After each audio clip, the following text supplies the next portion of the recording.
Assalamualaikum warahmatullahi wabarakatuh. Saya Cika Astiviani dengan NIM 60124.008. Saya mahasiswi program studi bimbingan penyuluhan Islam semester 4 kelas A.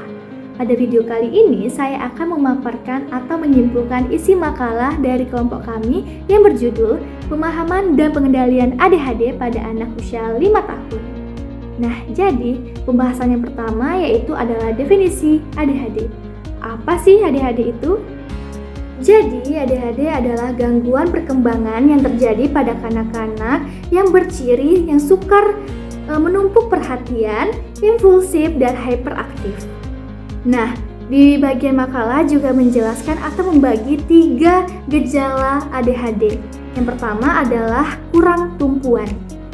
Yang kedua, hyperaktif. Yang ketiga, impulsif.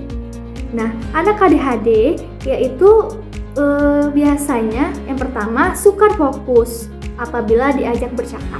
Nah, anak-anak yang mengalami ADHD itu ketika kita ajak berbicara, dia kadang tidak merespon obrolan kita, atau dia diam saja, atau dia tidak memperhatikan kita berbicara kepada mereka. Nah, yang kedua yaitu kayak dia tuh suka dan mudah terdistraksi gitu. Nah, selanjutnya dia juga mudah kehilangan barang atau bisa dibilang dia pelupa. Nah, selanjutnya yaitu hyperaktif. Nah, anak-anak yang mengalami ADHD itu biasanya dia tidak bisa berdiam diri lama-lama. Kayak dia suka berlari ke sana kemari, terus bahkan memanjat, dan mereka tidak memikirkan konsekuensi dari apa yang mereka lakukan. Nah, dan biasanya mereka emang bisa dibilang tuh energinya tuh emang benar-benar besar banget, gak habis-habis. Nah, selanjutnya itu impulsif, kayak mudah marah, mudah nangis tiba-tiba. Nah, misalkan kayak dia sedang bermain bersama temannya. Nah, anak ADHD ini suka mengganggu teman-temannya, bahkan dia tidak mau mengalah. Misalkan dalam bermain kayak mengantri dalam permainan, mereka tidak bisa, mereka akan marah atau mereka menangis sejadi-jadinya. Nah, selanjutnya anak ADHD itu biasanya juga berbicara secara terus-menerus. Jadi ketika misalkan dia lagi makan, entah dia lagi bermain, itu dia tidak berhenti berbicara, kayak bergerak, berbicara, bahkan memanja. Nah, di dalam makalah kami juga menjelaskan ciri-ciri khusus pada kanak-kanak berusia 5 tahun. Nah, pada anak usia ini, ADHD itu sering kelihatan seperti anaknya sukar duduk tenang dalam kelas atau ketika belajar, tidak mengikuti arahan dengan baik, mudah bosan, bahkan kerap mengganggu teman-temannya di kelas. Dan juga biasanya emosinya tuh mudah meletus, kayak marah, menangis tiba-tiba. Kayak yang telah saya jelaskan tadi, kayak mereka itu tidak bisa menunggu giliran ketika bermain. Nah, di dalam makalah juga menjelaskan gimana sih teknik menghadapi atau pengendalian anak ADHD ini. Nah, jadi beberapa cara yang boleh dilakukan oleh ibu guru atau orang tuanya, yaitu pertama, buat rutin yang jelas. Kayak buat jadwal harian membantu anak-anak itu lebih terarah. Berikan arahan yang mudah, kayak jangan terlalu panjang, cukup 1-2 arahan saja. Selanjutnya, kita menggunakan ganjaran, itu pengukuhan positif. Nah, kayak seperti pujian atau hadiah kecil apabila anak-anak itu berkelakuan baik, kayak ih, kamu hebat banget hari ini, nilai kamu bagus, masya Allah nak. Nah, terus selanjutnya hentikan gangguan, kurangkan gangguan seperti TV atau gadget ketika belajar karena mereka mudah terdistraksi. Nah, selanjutnya itu latih kesabaran secara bertingkat, misalnya belajar menunggu giliran dalam permainan. Kerjasama dengan profesional, yaitu merujuk kepada pakar psikologi atau dokter kanak-kanak jika diperlukan. Nah, di materi kami juga membahas tentang teori yang berkaitan dengan ADHD. Yang pertama yaitu teori neurobiologi. ADHD berkaitan dengan fungsi otak, terutamanya bagian yang mengawal tumbuhan dan kawalan diri. Kedua, teori tingkah laku atau behavioral. Ketiga, yaitu Skinner, tingkah laku kanak-kanak yang dibentuk melalui ganjaran atau reward dan hukuman atau punishment. Nah, selanjutnya itu teori fungsi eksekutif. yaitu anak-anak ADHD itu mengalami kesukaran dalam fungsi eksekutif seperti perancangan, kawalan diri, dan fokus. Nah, teknik konseling khusus dalam buku 40 Techniques Every Counselor Could Know karya Bradley T. Erford.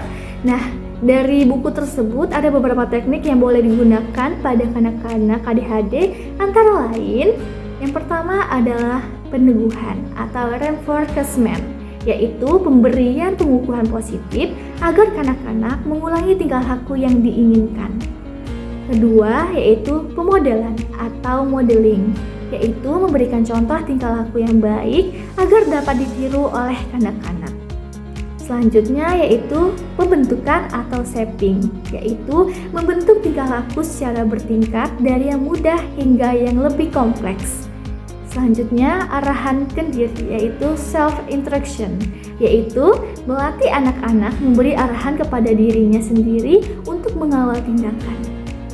Nah, selanjutnya itu adalah penstrukturan semula kognitif. Nah, yaitu membantu kanak-kanak tuh mengubah corak pemikiran negatif menjadi lebih positif. Selanjutnya yaitu ada relaksasi, yaitu teknik untuk menenangkan diri dan meningkatkan penumpuan. Selanjutnya ada terapi bermain atau play therapy. Ini yang sangat efektif karena ini menggunakan permainan untuk membantu anak-anak meluapkan perasaan diri dan meningkatkan penglibatan dalam konseling. Nah, selanjutnya itu adalah teori persekitaran, itu faktor gaya keibubapaan, persekitaran, dan rangsangan juga mempengaruhi perkembangan tingkah laku kanak-kanak. Nah, jadi kesimpulannya ADHD adalah gangguan perkembangan yang mempengaruhi tumpuan, aktiviti, dan kawalan tingkah laku kanak-kanak pada usia 5 tahun. Keadaan ini boleh dilihat melalui kanak-kanak yang sangat aktif, sukar fokus, impulsif. Nah, pengendaliannya itu perlu dilakukan dengan sabar, konsisten, dan jika perlu dibantu oleh tenaga profesional. Sekian penjelasan saya mengenai materi kelompok ini. Terima kasih. Wassalamualaikum warahmatullahi wabarakatuh. Next, saya akan menjelaskan kesimpulan dari makalah individu saya yang berjudul Cyberbullying dan penanganannya dalam Cognitive Behavioral Therapy atau CBT. Nah, makalah saya ini membahas tentang cyberbullying dan bagaimana cara menanganinya menggunakan pendekatan CBT atau Cognitive Behavioral Therapy. Nah, di awal makalah ini dijelaskan bahwa perkembangan teknologi dan media sosial itu memang memberikan banyak manfaat, tapi juga memunculkan masalah baru, yaitu salah satunya cyberbullying. Nah, di makalah dijelaskan bahwa cyberbullying itu adalah tindakan perundungan yang dilakukan melalui media digital seperti menghina, mengancam, dan menyebarkan fitnah atau mempermalukan seseorang melalui media sosial secara sengaja dan berulang. Nah, selanjutnya dibahas bahwa cyberbullying itu memberikan dampak yang sangat besar, terutama bagi remaja. Nah, korban itu bisa mengalami penurunan rasa percaya diri, stres, cemas, dan menarik diri dari lingkungan, hingga prestasi belajarnya itu menurun. Nah, sementara itu, pelaku itu juga dapat kehilangan rasa empati dan menganggap perilaku tersebut sebagai sesuatu yang biasa.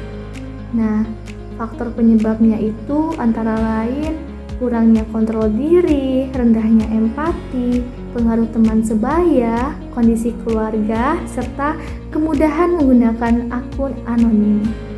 Nah, makalah saya ini juga menyajikan contoh kasus seseorang siswa yang menjadi korban cyberbullying. Nah, setelah videonya itu viral atau diunggah ke media sosial, terus kayak dapat banyak komentar negatif.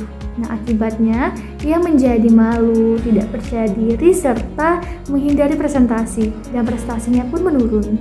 Nah, berdasarkan pendekatan CBT, masalah tersebut tuh tidak hanya disebabkan oleh tindakan cyberbullying, tapi juga karena munculnya pikiran-pikiran negatif yang membuat korban tuh kayak semakin terpuruk.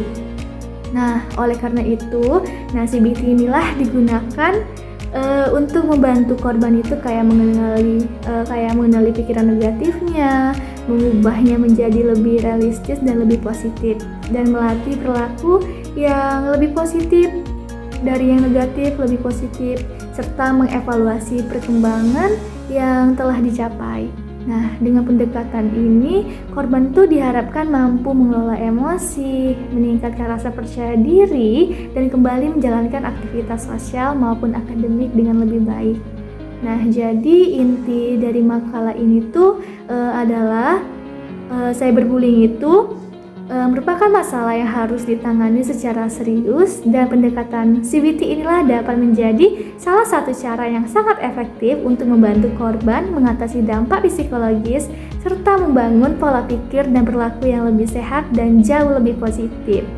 Sekian penjelasan mengenai makalah individu yang telah saya buat. Sekian, terima kasih. Wassalamualaikum warahmatullahi wabarakatuh.